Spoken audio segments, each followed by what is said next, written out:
നമസ്കാരം, ഞാൻ മുക്കുട്ടിയാണ്. 5ാം ക്ലാസ്സിലെ അടിസ്ഥാന പാഠാവലി മലയാളത്തിലെ മരണമില്ലാത്ത മനുഷ്യൻ എന്ന പാഠമാണല്ലോ നമ്മൾ ഇപ്പോൾ പഠിച്ചുകൊണ്ടിരിക്കുന്നത്. ഇന്ന് നമുക്ക് പാഠപുസ്തകത്തിലെ ചോദ്യോത്തരങ്ങൾ, മഹത് വചനങ്ങൾ, വാഗ്മയ ചിത്രം, പിന്നെ അക്കിത്തം അച്യുതൻ നമ്പൂതിരിയുടെ ജീവചരിത്രക്കുറിപ്പും തയ്യാറാക്കാം. 5ാം ക്ലാസ്സിലെ മറ്റു വീഡിയോകളുടെ ലിങ്ക് ഞാൻ താഴെ കൊടുത്തിട്ടുണ്ട്. അത് കാണാത്ത കൂട്ടുകാരുണ്ടെങ്കിൽ എന്തായാലും കാണുമല്ലോ.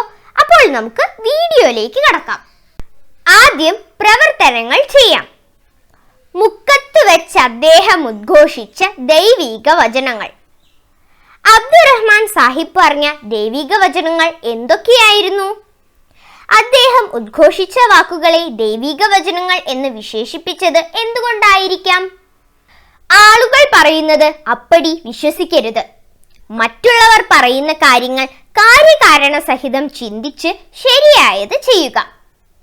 നമ്മൾ എല്ലാവരും മനുഷ്യരാണ്. എല്ലാവരും മരിച്ചു പോകുന്നവരുമാണ്. ഇവിടെ ആരും സ്ഥിരമായിരിക്കുന്നില്ല. ഞാനും മരിക്കും.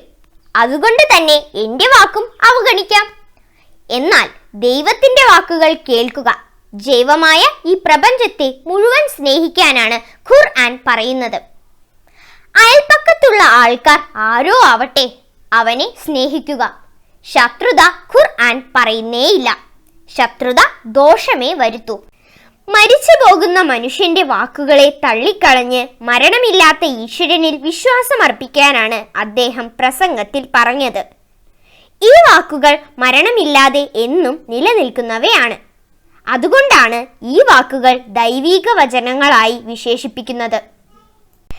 ഇടിവെട്ടേറ്റതുപോലെ വാ പൊളിച്ചു നിന്നു. അടിവരയിട്ട വാക്കിനു പകരം മറ്റെന്തൊക്കെ വാക്കുകൾ ഉപയോഗിക്കാം? എഴുതി നോക്കൂ.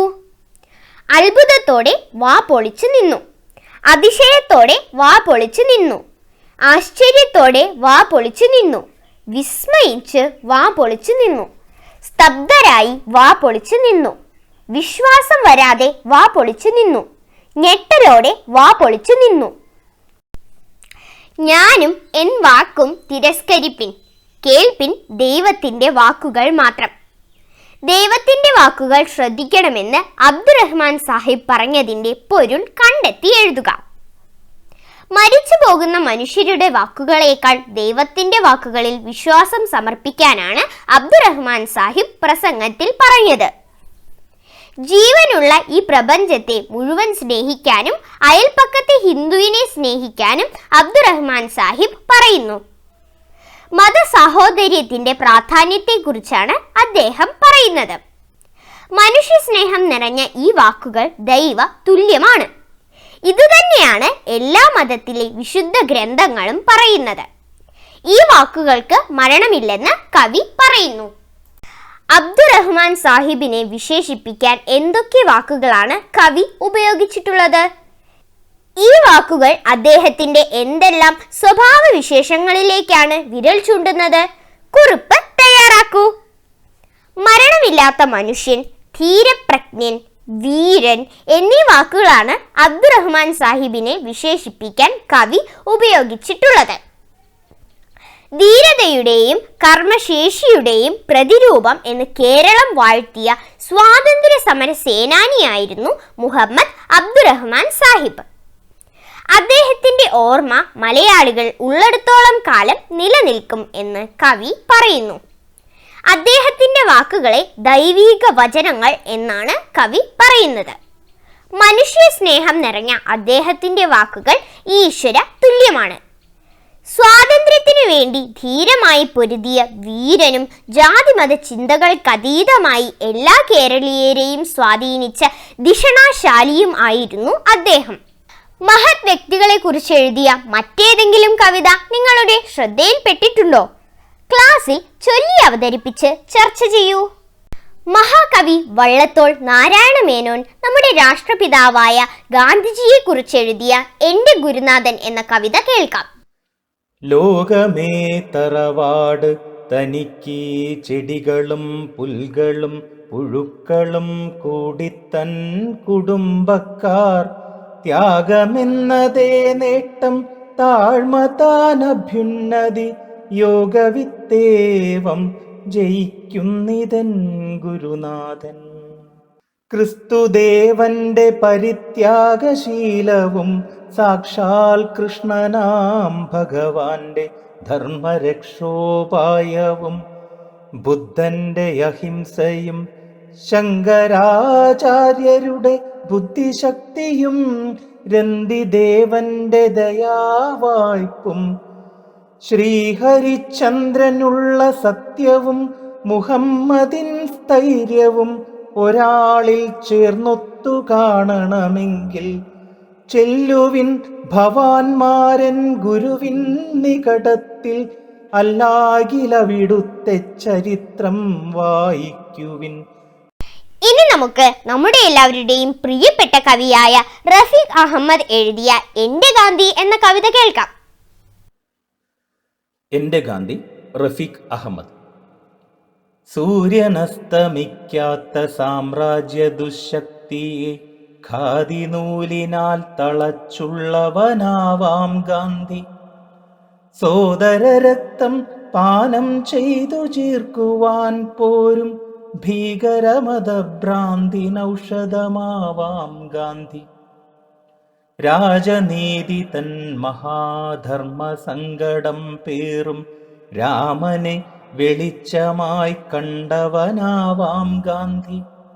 ആ വർണ്ണവെറിയരാലടിച്ചു കൊഴിച്ചിട്ട ശൂന്യത ചുരത്തുന്ന ചിരിയുമാവാം ഗാന്ധി.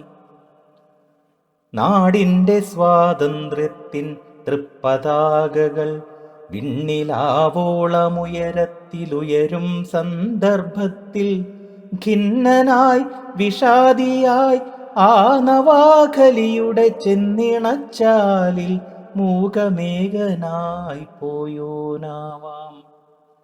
നേരിൻ്റെ പരിശുഷ്കമാറിടത്തിങ്കൽ മക്കൾ പായിച്ച വെടിയുണ്ടയേറ്റു വീണവനാവാം. എത്രമേൽ വ്യാഖ്യാനിച്ചും പിന്നെയും തെളിയാത്ത ജീവിത സത്യത്തിൻ്റെ ദുർഗ്രഹമുഖമാവാം. ഇനി നമുക്കൊരു വാങ്മയ ചിത്രം എന്താണെന്ന് മനസ്സിലാക്കാം. വാക്കുകൾ കൊണ്ട് ഒരാളുടെ അല്ലെങ്കിൽ ഒരു സ്ഥലത്തിന്റെ, അതുമല്ലെങ്കിൽ ഒരു സംഭവത്തിന്റെ ഭാവമോ രൂപമോ അവതരിപ്പിക്കുന്നതാണ് വാങ്മയ ചിത്രം. വായിക്കുന്നവർക്ക് അത് ചിത്രത്തിൽ കാണുന്നത് പോലുള്ള പ്രതീതി ഉണ്ടാക്കുന്നതാണ് വാങ്മയ ചിത്രം. വാങ്മയ ചിത്രത്തിന്റെ ഉദാഹരണങ്ങൾ നോക്കാം. കവിളിൽ കടുക്കന്റെ തുടുപ്പും നെറ്റിക്കരക്കാലുറിപ്പിക പോലെ ചന്ദനപ്പൊട്ടും മിന്നി.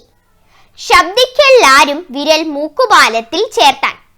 ഇപ്പോൾ ഒരു ചിത്രം കൂട്ടുകാരുടെ മനസ്സിൽ രൂപപ്പെടുന്നില്ലേ? തുമ്പപ്പൂവിലും തൂമയേഴും നിലാവമ്പിൽ തൂവിക്കൊണ്ടാകാശവീഥിയിൽ അമ്പിളി പൊങ്ങി നിൽക്കുന്നിതാ മരക്കൊമ്പിന്മേൽ നിന്നു കോലോളം ദൂരത്തിൽ. വെളുത്ത മുടി വാരിക്കൂട്ടി നെറുകയിൽ കെട്ടിയിരിക്കുന്നു. കാതിൽ ഊഞ്ഞാലാടുന്ന തോടകൾ, വാത്സല്യം തുളുമ്പുന്ന കണ്ണുകൾ, സ്നേഹം പ്രകാശിക്കുന്ന മുഖം. ഇവയും വാങ്മയ ചിത്രത്തിന് ഉദാഹരണങ്ങളാണ്. പാത്തുമ്മയുടെ ആട് എന്ന പാഠത്തിൽ ആടിനെ വർണ്ണിക്കുന്നത്, കോയസൻ എന്ന പാഠത്തിൽ കോയസന്റെ രൂപത്തെ വർണ്ണിക്കുന്നത്, കൃഷിമാഷ എന്ന പാഠത്തിൽ കൃഷിമാഷിന്റെ വേഷത്തെ വർണ്ണിക്കുന്നത്, ഇതെല്ലാം വാങ്മയ ചിത്രത്തിന് ഉദാഹരണങ്ങളാണ്. മരണമില്ലാത്ത മനുഷ്യൻ എന്ന കവിതയിൽ അബ്ദുറഹ്മാൻ സാഹിബിന്റെ പ്രസംഗം ദൈവവചനമായിട്ടാണ് കവി വിശേഷിപ്പിക്കുന്നത്. ഇതേ ആശയമുള്ള മറ്റു ചില മഹത് വചനങ്ങൾ നോക്കാം. നീ നിന്നെ പോലെ നിന്റെ അയൽക്കാരനെയും സ്നേഹിക്കുക. ബൈബിൾ. അന്യജീവനുതകി സ്വജീവിതം ധന്യമാക്കുമമലെ വിവേകികൾ. കുമാരനാശാൻ. പരർ തൻ കഷ്ടപ്പാട് പേറുമീ കല്ലത്താണി പറവൂ മഹത്തത്വം പരസേവനം കാര്യം. ഒളപ്പമണ്ണ. മറ്റുള്ളവർ നിങ്ങളോട് എങ്ങനെ പെരുമാറണമെന്ന് നിങ്ങൾ ആഗ്രഹിക്കുന്നുവോ അങ്ങനെ തന്നെ നിങ്ങൾ അവരോടും പെരുമാറുവിൻ. യേശുക്രിസ്തു. മതമേതായാലും മനുഷ്യൻ നന്നായാൽ മതി. അവനവൻ ആത്മസുഖത്തിനായി ആചരിക്കുന്നവ അപരന് സുഖത്തിനായി വരേണം. ശ്രീനാരായണ ഗുരു. ഇനി നമുക്ക് അക്കിത്തം അച്യുതൻ നമ്പൂതിരിയുടെ ജീവചരിത്രക്കുറിപ്പ് തയ്യാറാക്കാം. 1926 മാർച്ച് 18 പാലക്കാട് ജില്ലയിലെ കുമരനെല്ലൂരിലാണ് അച്യുതൻ നമ്പൂതിരി ജനിച്ചത്. അക്കിത്തത്ത് മനയിൽ വാസുദേവൻ നമ്പൂതിരിയും ചേക്കൂർ മനക്കിൽ പാർവതി അന്തർജനവുമാണ് അദ്ദേഹത്തിന്റെ മാതാപിതാക്കൾ. ബാല്യത്തിൽ സംസ്കൃതവും സംഗീതവും ജ്യോതിഷവും പഠിച്ചു. 1946 മുതൽ 3 കൊല്ലക്കാലം ഉണ്ണി നമ്പൂതിരിയുടെ പ്രസാധകനായി അദ്ദേഹം സമുദായ പ്രവർത്തനത്തിലേക്ക് ഇറങ്ങി. പത്രപ്രവർത്തകനായും പ്രവർത്തിച്ചിട്ടുണ്ട്. കോഴിക്കോട് ആകാശവാണി നിലയത്തിൽ സ്ക്രിപ്റ്റ് എഴുത്തുകാരനായി പ്രവർത്തിച്ച അദ്ദേഹം 1975 ആകാശവാണി തൃശൂർ നിലയത്തിൽ എഡിറ്ററായി. 20-ാം നൂറ്റാണ്ടിന്റെ ഇതിഹാസം, വെണ്ണക്കല്ലിന്റെ കഥ, ബലിദർശനം, പണ്ടത്തെ മേൽശാന്തി, മനസാക്ഷിയുടെ പൂക്കൾ, നിമിഷക്ഷേത്രം, പഞ്ചവർണക്കിളി, അരങ്ങേറ്റം, മധുവിധു, ഒരു കുലമുന്തിരിങ്ങ, ഇടിഞ്ഞു പൊളിഞ്ഞ ലോകം, അമൃതഗാധിക എന്നിവയാണ് പ്രധാന കൃതികൾ. 20-ാം നൂറ്റാണ്ടിന്റെ ഇതിഹാസം എന്ന കൃതിയിൽ നിന്നാണ് വെളിച്ചം ദുഃഖമാണുണ്ണി തമസ്സല്ലോ സുഖപ്രദം എന്ന പ്രശസ്തമായ വരികൾ. ജ്ഞാനപീഠ പുരസ്കാരം, പത്മശ്രീ, വയലാർ അവാർഡ്, കേന്ദ്ര കേരള സാഹിത്യ അക്കാദമി അവാർഡുകൾ, എഴുത്തച്ഛൻ പുരസ്കാരം, ഓടക്കുഴൽ അവാർഡ്, പത്മപ്രഭ പുരസ്കാരം തുടങ്ങി നിരവധി പുരസ്കാരങ്ങൾ നേടിയിട്ടുണ്ട്. 2020 ഒക്ടോബർ 15 അക്കിത്തം അന്തരിച്ചു. മരണമില്ലാത്ത മനുഷ്യൻ എന്ന പാഠത്തിലെ പ്രവർത്തനങ്ങളെല്ലാം കൂട്ടുകാർക്ക് കൃത്യമായി മനസ്സിലായില്ലേ?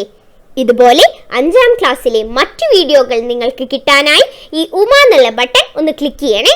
അപ്പോൾ വേറൊരു വീഡിയോയുമായി നമുക്ക് വീണ്ടും കാണാം.